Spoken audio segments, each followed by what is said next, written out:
Hello my dear students, आज शुरू करते हैं क्लास 9 साइंस चैप्टर 5 जिसका नाम है the fundamental unit of life. इस चैप्टर के कुछ टॉपिक्स हमारी वीडियो पार्ट 1 और पार्ट 2 में कवर हो चुके हैं। आइए नए टॉपिक के साथ शुरुआत करते हैं आज। न्यूक्लियस। क्या होता है न्यूक्लियस? न्यूक्लियस जो होता है, जितनी भी एक्टिविटीज होती है सेल की, उन सबको कंट्रोल करता है। ठीक है, बहुत ही इंपॉर्टेंट रोल होता है न्यूक्लियस का सेल के अंदर। तो आज इसी के बारे में डिस्कस करेंगे। Remember the temporary mount of onion peel we prepared, यानी जो हमने अनियन पील की जो माउंट प्रिपेयर की थी, जो स्लाइड हमने तैयार की थी, इसको देखिए। We had put iodine solution, हमने क्या किया था, उसमें आयोडीन सोल्यूशन पुट किया था ऑन द पील। कहाँ? पील पर, जो पील हमने तैयार किया था। Why what would we see if we tried observing the peel without putting the iodine solution, यदि हम आयोडीन सोल्यूशन उस पर ना डालें तो उसमें हम किस तरीके से उसको देखते हैं, कैसे उसको ऑब्जर्व करते हैं। Try it and see with the difference is, अब इसमें देखिए, आप एक बार आयोडीन सोल्यूशन डाल के देखिए, एक बार बिना आयोडीन सोल्यूशन डाल के देखिए, उसमें अंतर क्या है, दोनों में अंतर जानिए क्या होता है। Further when we put iodine solution on the peel did each cell get evenly coloured, यदि आप उस पर आयोडीन सोल्यूशन डालते हैं तो क्या सेल का जो हर पार्ट जो होता है वो क्या पूरी तरीके से समान रूप से कलर्ड होता है। According to their chemical composition, यानी उसके केमिकल कंपोजिशन के अनुसार different regions of cell get coloured differentially, तो सेल के जो अलग अलग पार्ट होते हैं वो अलग अलग उस पर कलर आता है, एक जैसा कलर उसमें नहीं आता। Some regions appear darker than other regions, कुछ ऐसे भी रीजन्स होते हैं उसके अंदर, सेल के अंदर, कि जो ज़्यादा डार्क होते हैं, कुछ ऐसे रीजन होते हैं जो ज़्यादा डार्क नहीं होते। Apart from iodine solution, iodine solution के अलावा we could also use safranin solution, यानी आयोडीन सॉल्यूशन की जगह हम सेपरेनिन सॉल्यूशन और मिथाइलिन ब्लू सॉल्यूशन इसको भी यूज़ कर सकते हैं टू स्टेन द सेल्स, यानी सेल्स को स्टेन करने के लिए, यानी कलर करने के लिए। We have observe cells from an onion, let us now observe cells from our own body, यानी हम अपनी जो बॉडी है उसकी भी जो सेल्स होती है उसको भी हम कलर करके उसको भी ऑब्जर्व कर सकते हैं इसी तरीके से, जिस तरीके से हमने अनियन पील का देखा। Activity 5.7, let us take a glass slide on with a drop of water on it, यानी क्या करते हैं, ग्लास स्लाइड ले लेते हैं, उसके ऊपर एक पानी की बूंद डालते हैं, using an ice cream spoon gently scrap the inside surface of the cheek, और जो आइसक्रीम स्पून जो होती है उसको अपना जो चीक होता है, गाल जो होता है अंदर के साइड में, उसको स्क्रैप करिए। स्क्रैप करने से क्या होगा, डज एनी मटेरियल, क्या कोई किसी तरह का material get stuck the spoon, क्या स्पून पे कुछ इस तरह का कोई चीज़ चिपक जाती है। With the help of a needle, एक निडल की हेल्प से वी कैन ट्रांसफ़र, उसको हम ट्रांसफ़र कर सकते हैं दिस मटेरियल, इस मटेरियल को, and spread it evenly on the glass slide kept ready for this.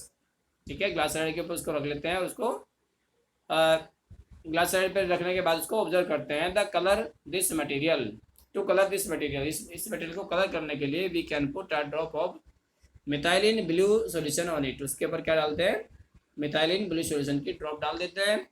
Now the material is ready for observation under microscope, यानी माइक्रोस्कोप में देखने के लिए ये मटेरियल अब तैयार है। डो नॉट फॉरगेट, मत भूलिए, to put a cover slip on it, उसके ऊपर कवर स्लिप रखना ना भूलिए, क्योंकि उसके ऊपर कवर स्लिप नहीं रखेंगे तो उसमें डस्ट के पार्टिकल भी जा सकते हैं। ठीक है, और एयर बबल्स भी उसके अंदर रह सकते हैं। व्हाट डू वी ऑब्जर्व, क्या हम क्या ऑब्जर्व करते हैं। What is the shape of the cells we see, cells की जो शेप होगी वो कैसी होगी। Draw it on the observation sheet, और उन सेल्स को क्या करें, एक ऑब्जर्वेशन शीट पर ड्रॉ कर लें।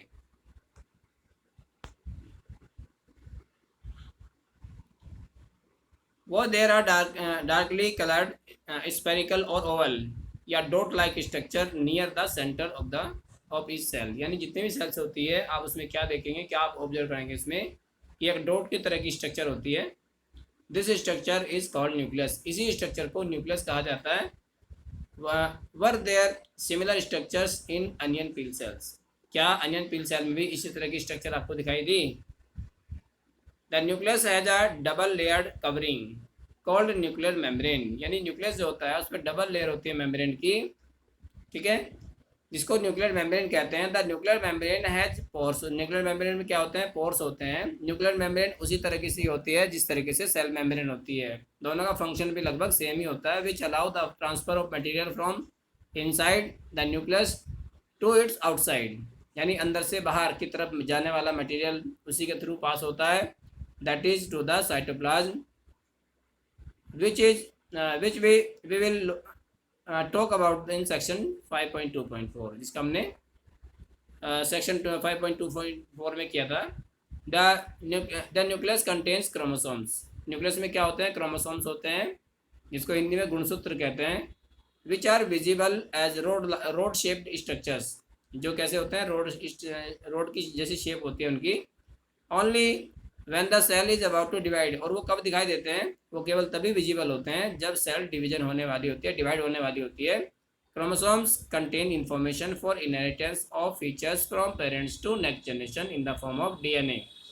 ठीक है, यानी डीएनए की फॉर्म में क्रोमोसोम्स क्या करते हैं? इन्फॉर्मेशन को कंटेन करते हैं जो एक पीढ़ी से दूसरी पीढ़ी में, यानी एक जनरेशन से दूसरी जनरेशन में पहुंचती है। और किस फॉर्म में जाती है? डीएनए की फॉर्म में जाती है। डीएनए की फुल फॉर्म होती है deoxyribonucleic acid. Chromosomes are composed of DNA and protein. Chromosome जो होते हैं डीएनए और प्रोटीन के बने हुए होते हैं। DNA molecules contain the information necessary for the constructing and organising cells, यानी जो डीएनए जो मॉलिक्यूल जो होते हैं वो इंफॉर्मेशन को कंटेन करते हैं जो जरूरी होती है for constructing and organising cells, यानी कंस्ट्रक्ट यानी सेल को बनाने के लिए, उसको ऑर्गेनाइज करने के लिए। Functional segment of DNA are called genes, यानी जीन जो डीएनए का जो फंक्शनल जो सेगमेंट होता है, यानी जो वर्किंग होता है, जो वर्क करता है, जो जो रिस्पॉन्सिबल होता है इसके लिए, उसे जीन्स कहते हैं। In a cell which is not dividing, ठीक है, सेल में जिसमें वो डिवाइड नहीं हो रहा होता है, this DNA is present as part of chromatin material, यानी उसमें क्या होता है? डीएनए क्रोमेटिन मटेरियल के रूप में होता है। Chromatin material is visible as entangled mass of thread like structure, यानी ये धागे की तरह की रचनाएं होती है। Whenever the cell is about to divide, जब सेल डिवाइड होने वाली होती है तब क्या होता है? जब सेल डिवाइड करने वाली होती है, whenever the cell is about to divide, the chromatin material gets organized, जब chromatin material जो होता है वो ऑर्गेनाइज हो जाता है into chromosomes, क्रोमोसोम्स में।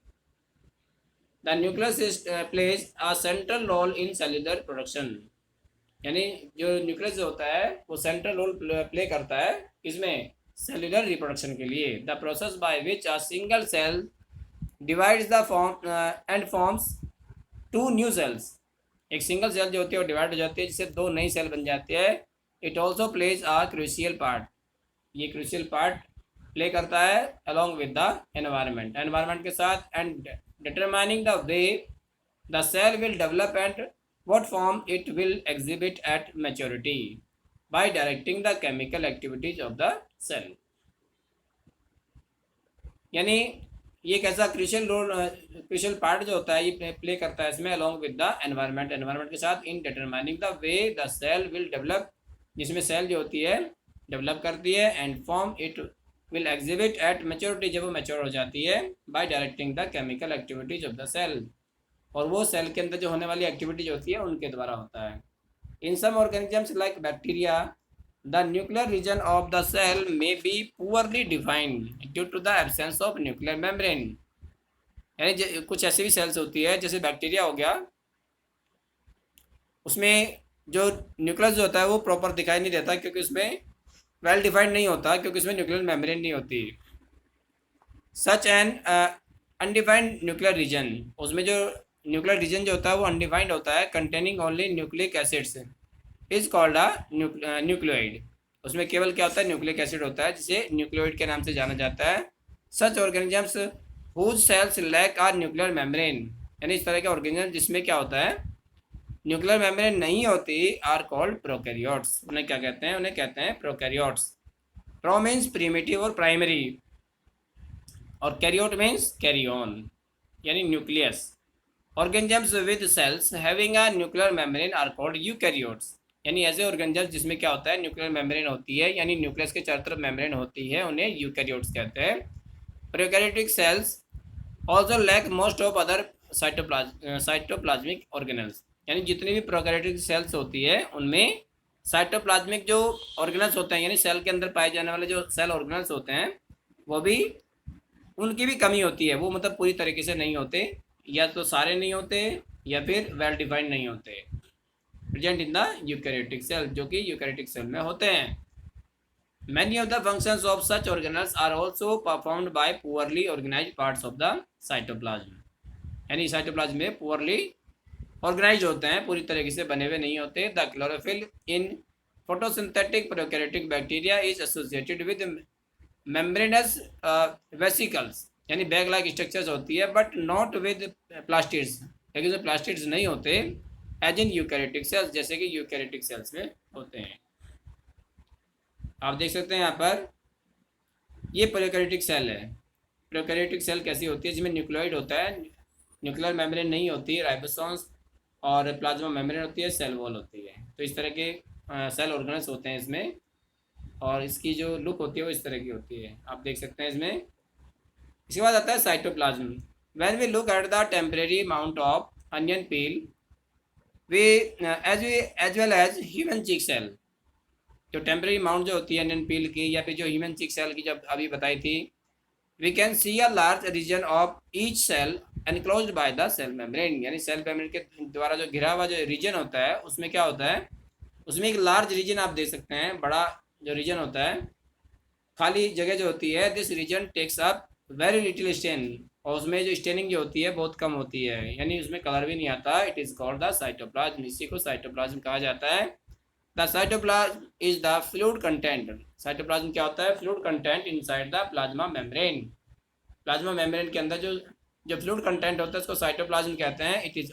It also contains many specialised cells organelles, और इसमें क्या होता है, बहुत सारे सेल ऑर्गेनल्स भी होते हैं विशेष प्रकार के। Each of these organelles performs a specific function for the cell, और हर कोई सेल ऑर्गेनल जो होता है सेल के लिए एक स्पेसिफिक फंक्शन करता है, ये एक विशिष्ट कार्य करता है।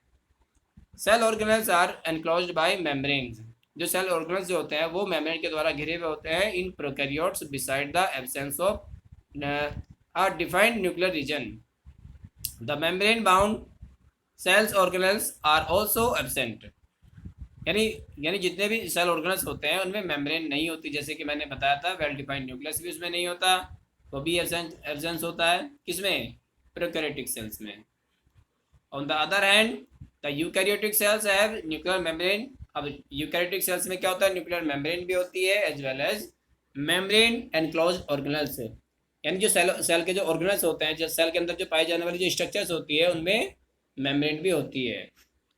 The significance of membranes can be illustrated with the example of virus, यानी ये मेम्ब्रेन जो होती है कैन बी इलस्ट्रेटेड, उसको बताया जा सकता है किसे, with the example of viruses, viruses के एग्जांपल में viruses lack any membranes, viruses में क्या होता है, मेम्ब्रेन बहुत कम होती है, and hence do not show characteristics of life until they enter a living body and use its cell machinery to multiply, यानी उसे अपनी संख्या बढ़ाने के लिए क्या होता है, अपनी संख्या बढ़ाने के लिए वो किसी एक लिविंग बॉडी में या होस्ट सेल के अंदर पहुंचता है, तभी जाकर के उसका मल्टीप्लिकेशन होता है, अदरवाइज क्या होता है, वो नॉन लिविंग होता है, उसे इसे लिविंग की कैटेगरी में नहीं रखा जाता।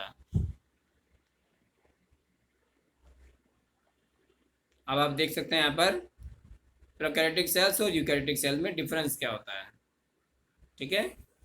साइज जो होता है प्रोकैरियोटिक जो सेल होता है जनरली स्मॉल होती है, बहुत छोटी होती है, 1 से 10 QM की होती है, और यहाँ पर जनरली लार्ज होती है, ये कुछ बड़ी होती है। इसमें न्यूक्लियर रीजन जो होता है वो वेल डिफाइंड नहीं होता, इसमें वेल डिफाइंड होता है यूकैरियोटिक सेल में।